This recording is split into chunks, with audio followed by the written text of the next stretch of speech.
It started like any other quiet afternoon. I had just finished work and decided to stop by the store to pick up a few things. The place was busy, but not overly crowded. I grabbed a basket, made my way through the aisles, and eventually found myself in line at the checkout. Nothing seemed out of the ordinary. Then I heard it, a sudden shift in the atmosphere near the entrance. You know that feeling when something just changes, like everyone becomes still, even if just for a second? That's what happened. I looked up and saw a man walking in. He didn't say a word, he wasn't doing anything wrong, just walking. He looked tired, worn out. His clothes were plain, a little wrinkled, like he'd had a hard day, or maybe a hard year.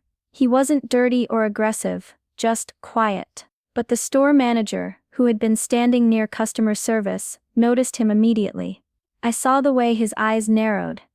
He didn't even wait, no questions, no hesitation.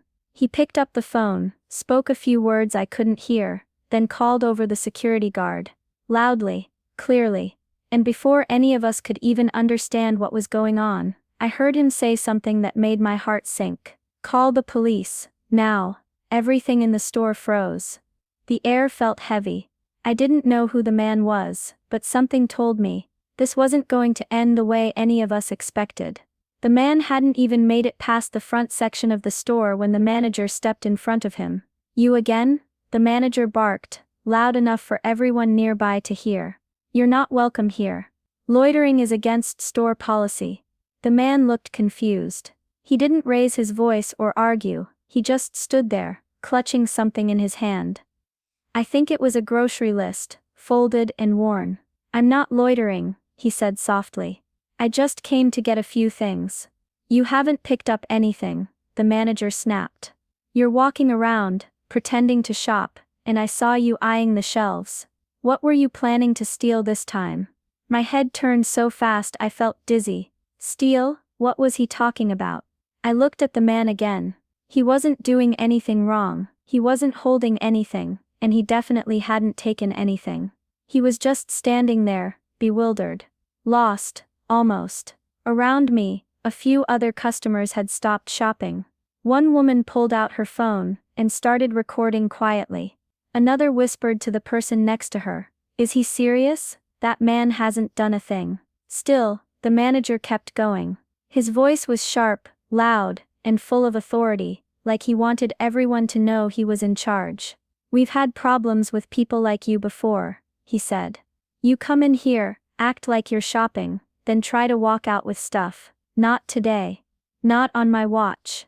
The man looked down, his hands were shaking a little, but he still didn't raise his voice. "I don't understand," he said.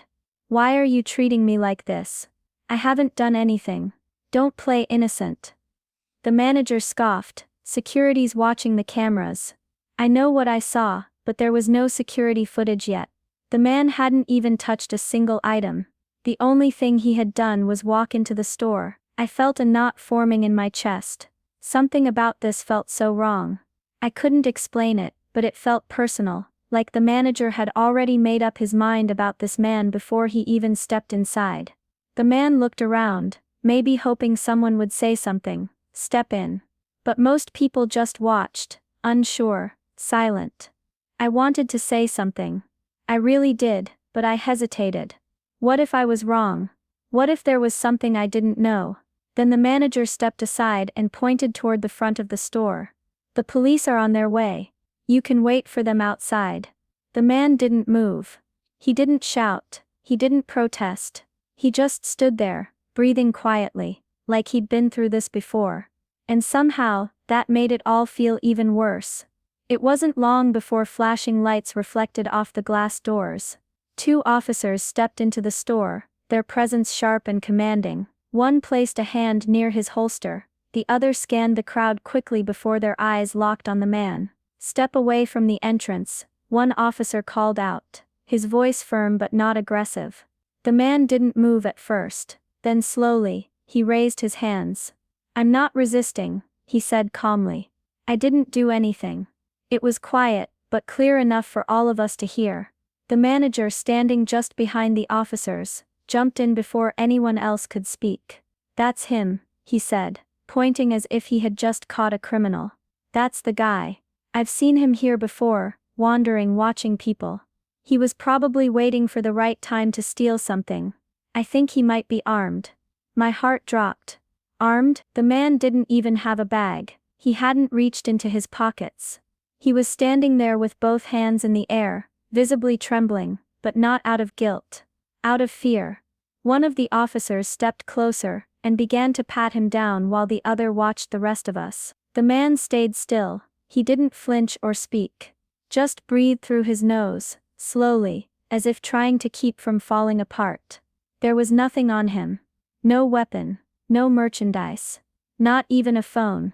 Still, the manager kept going. "I told you. He's dangerous. People like him. You can't take chances. You never know what they're hiding." That's when the whispering started. A woman behind me shook her head. "This is too much," she said. "He hasn't done anything." Another man, holding a shopping basket, stepped forward a little. "I've been watching the whole time," he said. "He just walked in." That's it. You could feel the energy shifting. What had started as uncertainty was turning into discomfort, then quiet anger. The officer who had finished searching the man looked back at the manager. "He's clean. Nothing on him. Are you sure about this?" The manager folded his arms tightly, his voice defensive now. "Yes, I'm sure. I know the type. He's just good at hiding it." I looked at the man again. His hands were still raised, though the officers hadn't asked him to keep them that way. His lips were pressed together, his eyes were glassy but unblinking. He looked like someone who had been through this before. Too many times. And for the first time that afternoon, I started to feel something heavier than confusion or discomfort. I felt ashamed. Not because of what he had done, but because of what we hadn't. The silence was beginning to crack. One woman, maybe in her 40s, stepped forward and raised her voice just enough to be heard. "I was here when he walked in. He didn't do anything. He didn't even touch a cart." Another customer, holding a toddler, added. "Yeah, I saw too. He looked like he was trying to find something, maybe just a list." This doesn't feel right." Their words made something stir in me. I didn't know the man, but for some reason, there was something familiar about him. The way he stood. The calm in his eyes. It reminded me of someone I once knew. Someone who had been through hell, and still carried himself with quiet dignity. The crowd began to murmur. People who had been silent now, shifted uncomfortably. The phones were still recording. A few customers looked directly at the manager, waiting for some kind of explanation. Then out of nowhere, a small voice cut through the noise. "I know him." Everyone turned toward the voice. A little girl, maybe 8 or 9, stood near the cereal aisle, holding her mother's hand. She looked up at the man, her eyes wide but sure. "That's the man who helped us last week when our car broke down," she said. It was raining and no one would stop. He pushed the car to the side so Mommy could call a tow truck. Her mom nodded slowly, voice soft but steady. "It's true. He didn't even tell us his name. He just smiled and said, 'Take care of her,' and left." The whole store seemed to exhale at once. The man didn't say a word. He just gave the girl a small quiet smile. The kind that says more than words ever could. I glanced at the manager, expecting some kind of apology or at least confusion. But instead, I saw something else. Panic. It was small, but it was there, right behind his forced frown and stiff posture. His eyes darted around, scanning the crowd, realizing he was losing control of the situation. Still, he straightened his shoulders and scoffed. "Look, I don't care if he helped someone once. Doesn't mean he's not up to something. You don't know people like I do." But nobody was buying it anymore. The mood had shifted. What once was silent compliance had become quiet resistance. And for the first time the manager looked nervous. Just as the tension in the store reached its peak, and the officers prepared to escort the man out, something unexpected happened. A second squad car pulled up outside, its lights flashing softly. Everyone's attention shifted to the entrance as a third officer, a man in a crisp, authoritative uniform with badges shining, walked inside. He didn't rush or shout. Instead, he scanned the scene calmly, his eyes locking onto the man standing with his hands raised. Then, something changed. His face went pale. He stopped in his tracks, his eyes widened, and for a moment, he looked completely frozen, like he'd seen a ghost. He took a step forward and said quietly, almost in disbelief, "Sir, is that really you?" The man looked up slowly, and nodded. The store manager, who had been so confident just moments before, now looked utterly lost. "Wait, who is he?" the manager asked, voice trembling slightly. The new officer turned to everyone in the store, and cleared his throat. "Ladies and gentlemen," he said, his voice calm but commanding, "this man you were about to arrest is not a threat. He's a retired military veteran, a decorated war hero." The room fell silent. Phones stopped recording, shoppers stopped whispering, even the manager's breath seemed to catch in his throat. The officer continued. He served multiple tours overseas, saving countless lives. After retiring, he quietly started a charity to help homeless veterans. He volunteers his time, often without telling anyone, and recently declined an award because he didn't want attention. I felt my heart skip a beat. The man who had been so misunderstood, so unfairly accused, he was a hero. The officer looked directly at the manager. "I know you probably didn't recognize him. He keeps a low profile, but that doesn't excuse the way you treated him." The man, still standing quietly, looked around at all of us. There was no bitterness or anger in his eyes, only a quiet strength and deep kindness. I could feel the weight of the moment pressing down on the store, like a heavy silence. Customers exchanged glances. Some had tears in their eyes. Some nodded slowly, as if trying to understand what they had almost been a part of. The manager swallowed hard, and avoided the man's gaze. His chest rose and fell quickly, like he was trying to find words but couldn't. Finally the officer said, "Let's make this right. Sir, I'm sorry you were treated this way. Thank you for your service." The man gave a small humble nod, and just like that, the story we thought we were watching turned into something completely different, a lesson none of us expected, because in that moment, I realized how easy it is to judge someone without knowing the whole story. And how dangerous it can be when we let fear and assumptions take over. The air in the store was thick with silence after the shocking revelation. Then, the senior officer turned slowly toward the manager, the man who had set all this in motion. "Why did you racially profile this gentleman?" the officer asked, his tone steady but sharp. "Why accuse a local hero, a man with a clean record, of wrongdoing without any proof?" The manager's face tightened, his confident posture wavered, and he struggled to find the right words. "Well, I thought he looked suspicious." He stammered, "You know, just the way he carried himself, like he didn't belong here." His voice cracked under the weight of the officer's gaze. The crowd around us stirred. A woman stepped forward, her voice shaking but firm. "I was right here. He didn't do anything wrong. You singled him out just because of how he looked." Another man nodded in agreement. "We all saw, no reason to treat him like a criminal." Several other customers chimed in, their voices blending together as they expressed outrage and disappointment. "I'm going to report this." Someone said, "We shouldn't let this slide." The manager tried to defend himself, but his words sounded hollow. His eyes darted around the room, looking for support that wasn't there. Just then, a man in a neat suit entered the store briskly. He wore a badge that read District Manager. "I've been informed about the situation," the district manager said, his voice calm but authoritative. "I'm here to assess what happened." He walked over to the group, took in the tense scene, then looked directly at the store manager. "This behavior is unacceptable," the district manager said firmly. "Racial profiling, false accusations, and involving the police without cause. This cannot happen under my watch." The manager's shoulders slumped. "Effective immediately," the district manager continued. "You are suspended pending a full investigation." A collective sigh of relief rippled through the customers. The senior officer nodded approvingly. "Good, accountability is important."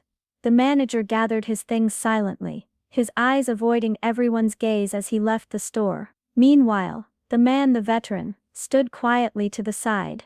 Despite everything, he showed no anger toward the manager. Instead, there was a quiet grace in how he handled the situation.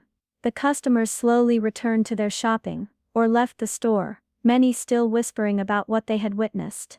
I watched it all unfold, feeling a mix of emotions: relief, sadness, and hope. Relief that justice was being served, sadness for how easily someone was judged, and hope that maybe, just maybe, people would start looking beyond appearances. After the manager was escorted out, the veteran turned to the small group of customers who had spoken up for him. His voice was soft but steady as he said, "Thank you. To all of you who saw the truth, especially the little girl and her mother, you don't know how much that means." The young girl smiled shyly, and her mom nodded, tears glistening in her eyes. He looked around the store one last time before adding quietly, "It's easy to let fear guide us, to judge someone by their appearance, or their silence. But that almost cost us something important today." I felt a lump in my throat. He was right. We had been so quick to believe the worst without even knowing the man's story. It scared me to realize how close we had come to treating a hero like a criminal, and how many of us had stayed silent. I promised myself then, right there, that I would never stand by quietly again. If I saw something wrong, I would speak up. If I saw someone being judged unfairly, I would be their voice. The veteran gathered his things slowly, his calm demeanor inspiring a quiet respect in the room. As he walked toward the exit, the customers who had been watching began to clap. Not loud or dramatic, not like a show, but a deep, sincere applause, one that said, "Thank you, we see you. We respect you." It was a moment that felt bigger than the store, bigger than any one person. It was a reminder that behind every face is a story worth listening to. And that sometimes, all it takes is a little courage to change the course of that story. I left the store that day with my heart heavier, but also fuller, because I had witnessed a moment of truth. A moment where people chose kindness over fear, and in that choice, I found hope. That day changed something inside me. I realized how easy it is to judge someone without really knowing their story. How fear and assumptions can blind us, making us forget to see people for who they truly are. I also saw how powerful silence can be, how staying quiet lets injustice grow, and how speaking up can change everything. Watching that man stand tall, despite everything, reminded me that kindness and courage matter more than we often realize. We live in a world that can be quick to judge, and slow to listen, but if we all choose to look deeper, to ask questions before jumping to conclusions, maybe we can make that world a little better. Maybe we can create more moments like the one I witnessed, moments of understanding, respect, and true humanity.